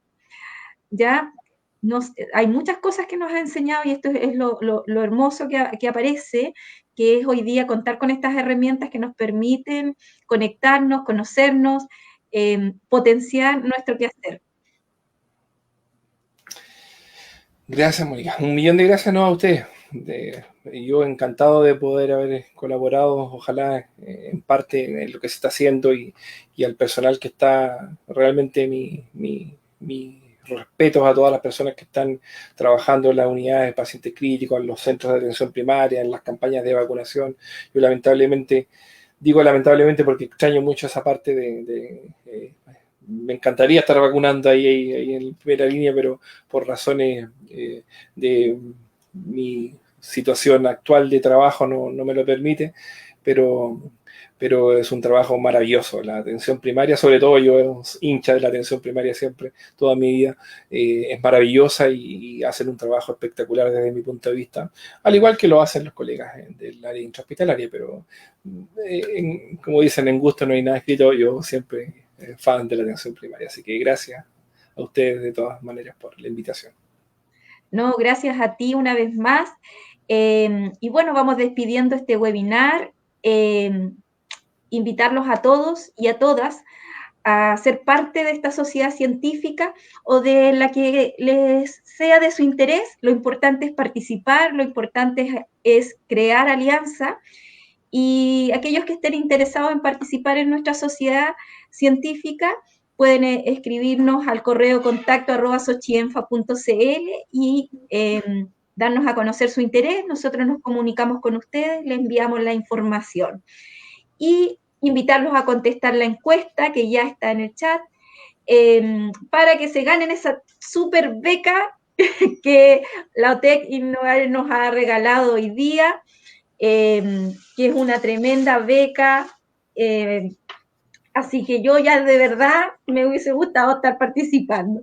Y invitarlos, como les digo, a contestarlo, y aquellos que requieran una certificación, que nos coloquen su nombre en el chat y su correo electrónico para que tomemos contacto con todos ustedes. Un abrazo y nos vemos pronto en otro webinar. Hasta pronto. Hasta pronto. Gracias.